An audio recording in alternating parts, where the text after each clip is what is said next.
امروز بعضی مادری ما نماز یک طرف بیستن، از سحر تا بیگه در کوچه به کوچه رایان میگذرن. از مردا در کوچه ها زنا بسیار هستند. بزرگا گفتیان که بزرگای تاجیکامون گر هست تو را هوای مردی بر سر، بیرون مگذار ایال خود از خانه بدر. شاخه که از سر دیوار برون آرد و سر، از میوه او طمع کند هر ره گذر. عایشه مادرمان از مرده ها شرمی داشت، وقتی درون قبری پیغمبر گرامی اسلام هجرش که داخل بشه زیارت، در سرش حجاب میکرد. حضرت پیغمبر خدا خواب بود، حضرت عمر خواب بود، حضرت ابوبکر خواب بود، حجاب کرده می درآمد.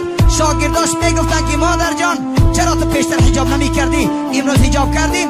میگفت که من از عمر شرم دارم، پیشتر پیغمبر خدا شوهرم بود، نکاح بریده نمی شود، و حضرت ابوبکر پدر جانم بود، لکن عمر برای من خویش تبار نیست، از عمر شرم دارم. شاگرداش میگفتن که آخر این در تگ خاک است، میگفت که از روح شرم دارم. امروز مادری تاجیک از زنده ها شرم نمی دارد. در کوچه که میگذاری چشماش به میسی سویتفار نگاه میکنم، مرو میانیمه که بکنم او رویش انیمه نمی کند. این سبب چی است؟ سبب بیناموسی. مردها بیناموس شدن، زناشون را تربیت کرده نمی توانند.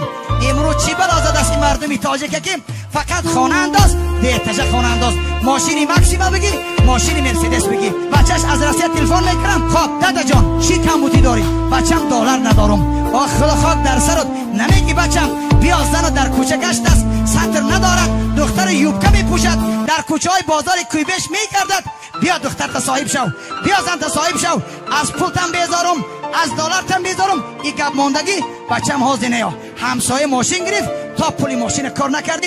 نیا.